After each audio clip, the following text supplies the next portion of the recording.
21º dia. Gênesis 41. 2 anos se passaram. Um dia o rei do Egito sonhou que estava de pé na beira do rio Nilo.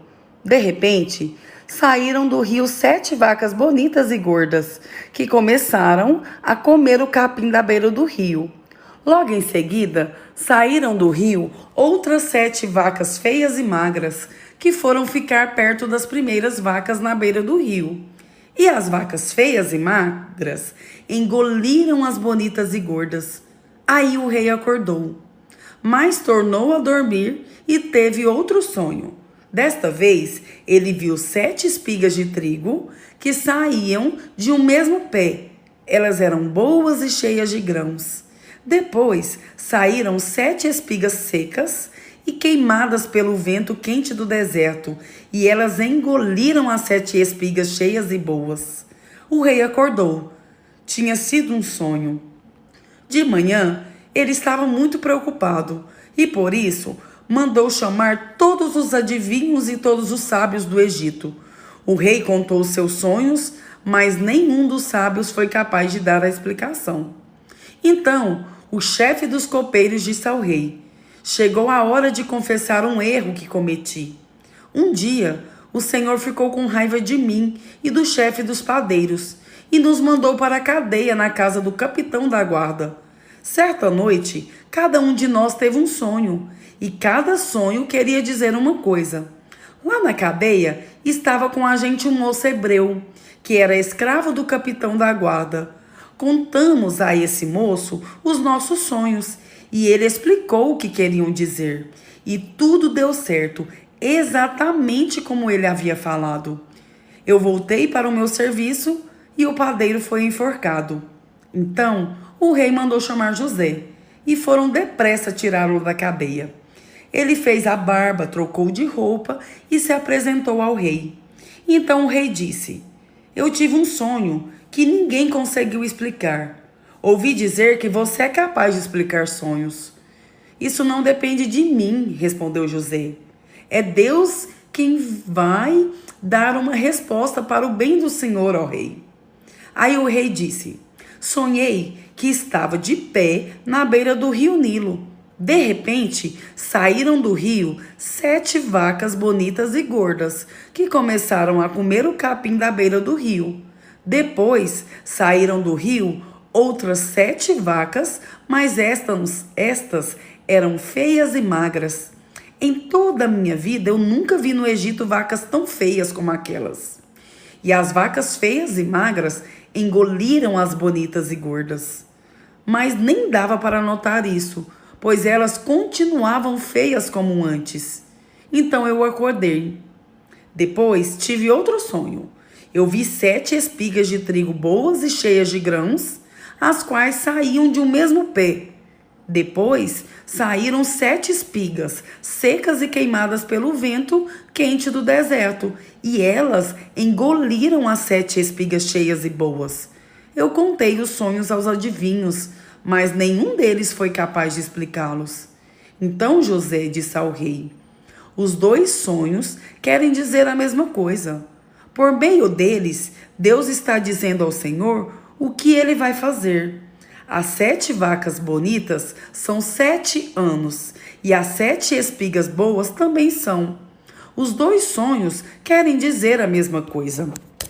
As 7 vacas magras e feias que saíram do rio depois das bonitas, e também as 7 espigas secas e queimadas pelo vento quente do deserto, são 7 anos em que vai faltar comida. Exatamente como eu disse, Deus mostrou ao Senhor, ó rei, o que ele havia fazer, o que ele vai fazer. Virão 7 anos em que vai haver muito alimento em todo o Egito. Depois virão 7 anos de fome. E a fome será tão terrível que ninguém lembrará do tempo em que houve muito alimento no Egito. A repetição do sonho quer dizer que Deus resolveu fazer isso e vai fazer logo. E José continuou: portanto, será bom que o Senhor, ó rei, escolha um homem inteligente e sábio e o ponha para dirigir o país. O rei também deve escolher homens que ficarão encarregados de viajar por todo o país para recolher a quinta parte de todas as colheitas durante os 7 anos em que elas forem boas.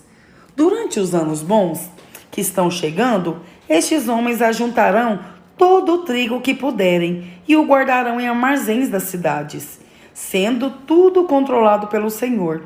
Assim, o mantimento servirá para abastecer o país durante os 7 anos de fome no Egito, e o povo não morrerá de fome. O conselho de José agradou ao rei e aos seus funcionários. E o rei lhes disse: não poderíamos achar ninguém melhor para dirigir o país do que José, um homem em que está o Espírito de Deus. Depois virou-se para José e disse: Deus lhe mostrou tudo isso, e assim está claro que não há ninguém que tenha mais capacidade e sabedoria do que você.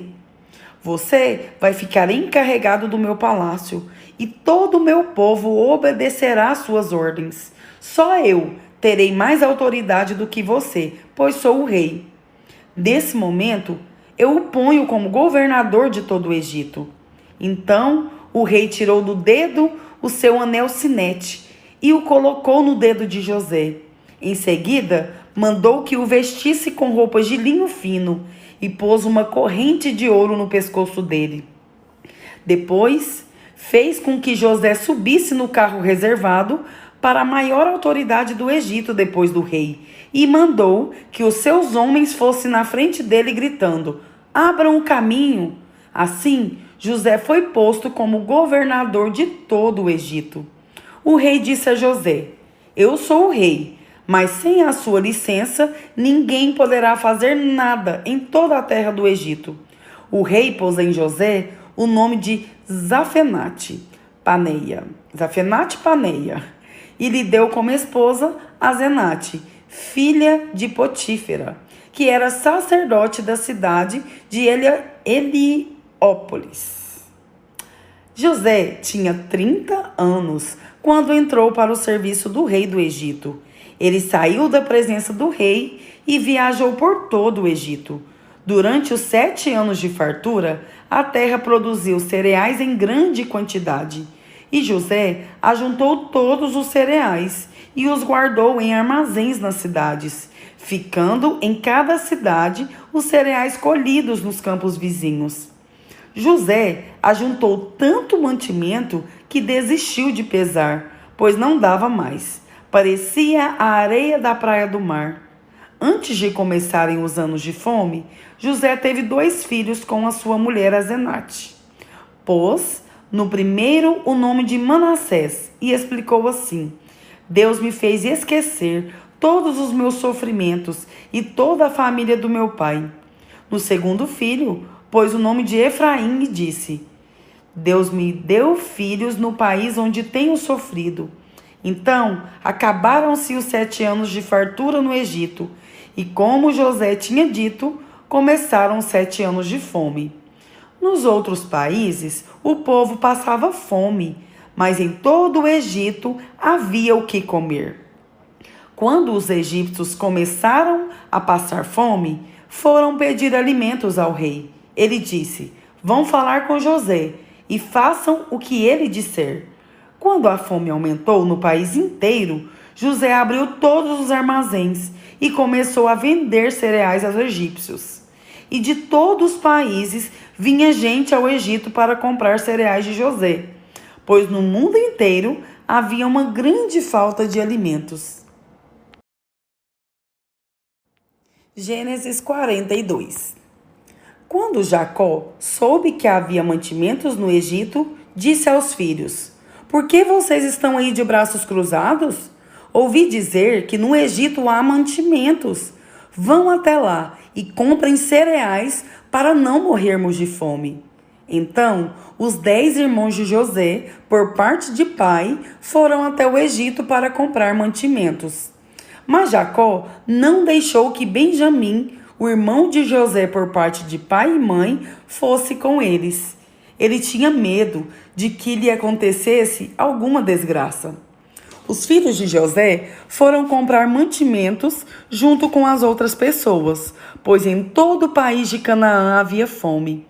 Como governador do Egito era o José, quem vendia os cereais às pessoas que vinham de outras terras, quando os irmãos de José chegaram, eles se ajoelharam na frente dele e encostaram o rosto no chão. Logo que José viu os irmãos, ele os reconheceu, mas fez de conta que não os conhecia. E lhes perguntou com voz dura: Vocês, de onde vêm? Da terra de Canaã, responderam. Queremos comprar mantimentos. José reconheceu os irmãos, mas eles não o reconheceram. Então José lembrou dos sonhos que tinha tido a respeito deles e disse: Vocês são espiões que vieram para ver os pontos fracos do nosso país. Eles responderam: De modo nenhum, Senhor. Nós, os seus criados, viemos para comprar mantimentos. Somos filhos de um mesmo pai. Nós não somos espiões, Senhor. Somos gente honesta. Não acredito, disse José. Vocês vieram para ver os pontos fracos do nosso país. Eles disseram: Nós moramos em Canaã. Somos ao todo 12 irmãos, filhos do mesmo pai. Mas um irmão desapareceu. E o mais novo está neste momento com o nosso pai. José respondeu: É como eu disse, vocês são espiões. E o jeito de provar que vocês estão dizendo a verdade é este: enquanto o irmão mais moço de vocês não vier para cá, vocês não sairão daqui. Isso eu juro pela vida do rei. Um de vocês irá buscá-lo, mas os outros ficarão presos até que fique provado se estão ou não dizendo a verdade. Se não estão, é que vocês são espiões, juro pela vida do rei. E pôs na cadeia por 3 dias. No terceiro dia, José disse a eles: Eu sou uma pessoa que teme a Deus. Vou deixar que vocês fiquem vivos, mas com uma condição. Se de fato são pessoas honestas, que um de vocês fique aqui na cadeia e que os outros voltem para casa, levando mantimentos para matar a fome das suas famílias. Depois, tragam aqui o seu irmão mais moço. Isso provará se vocês estão ou não dizendo a verdade. E se estiverem, não serão mortos. Eles concordaram e disseram uns aos outros: De fato, nós agora estamos sofrendo por causa daquilo que fizemos com o nosso irmão. Nós vimos a sua aflição quando pedia que tivéssemos pena dele, porém não nos importamos. Por isso, agora é a nossa vez de ficarmos aflitos. E Rúben disse assim: Eu bem que disse que não maltratasse o rapaz, mas vocês não quiseram me ouvir. Por isso, agora estamos pagando pela morte dele. Eles não sabiam que José estava entendendo o que diziam, pois ele tinha estado falando com eles por meio de um intérprete. José saiu de perto deles e começou a chorar. Quando pôde falar outra vez, voltou. Separou Simeão e mandou que fosse amarrado na presença deles. José mandou que os empregados enchessem os mantimentos, enchessem de mantimentos os sacos que os irmãos haviam trazido e que devolvessem o dinheiro de cada um, colocando-o nos sacos de mantimentos, e também que lhes dessem comida para a viagem. E assim foi feito. Os irmãos de José carregaram os jumentos com os mantimentos que haviam comprado e foram embora. Quando chegaram ao lugar onde iam passar a noite, um deles abriu um saco para dar comida ao seu animal e viu que o seu dinheiro estava ali, na boca do saco de mantimentos. Ele disse aos irmãos: Vejam só, o meu dinheiro está aqui no meu saco de mantimentos. Eles devolveram. Todos ficaram muito assustados e, tremendo de medo, perguntavam uns aos outros: O que será isso que Deus fez com a gente? Quando chegou a Canaã, contaram a Jacó, seu pai, tudo o que havia acontecido com eles. E disseram: Aquele homem, o governador do Egito, tratou a gente com brutalidade e nos acusou de termos ido ao seu país como espiões. Nós respondemos: somos homens honestos, não somos espiões. Somos ao todo 12 irmãos, filhos do mesmo pai. Mas um dos nossos irmãos desapareceu e o mais novo está nesse momento com o nosso pai em Canaã. O governador respondeu: eu tenho um jeito de descobrir se vocês são homens honestos. Um de vocês ficará aqui comigo e os outros vão voltar, levando um pouco de mantimento para suas famílias que estão passando fome. Mas traga aqui para mim o seu irmão mais novo. Assim eu ficarei sabendo que vocês não são espiões, mas homens honestos. Aí entreguei o irmão de vocês e vocês poderão ficar aqui negociando. Aconteceu que, quando despejaram os mantimentos, cada um achou na boca do saco um saquinho com seu dinheiro. Quando eles e o seu pai viram o dinheiro, ficaram com medo. Então Jacó disse: vocês querem que eu perca todos os meus filhos? José não está com a gente e Simeão também não agora.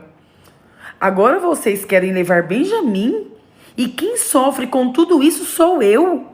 Aí Rúben disse ao pai: deixe que eu tome conta de Benjamim. Eu o trarei de volta para o Senhor. Se não trouxer, o Senhor pode matar os meus 2 filhos. Jacó respondeu: o meu filho não vai com vocês. José, o irmão dele, está morto e só ficou Benjamim. Alguma coisa poderia acontecer com ele na viagem que vão fazer.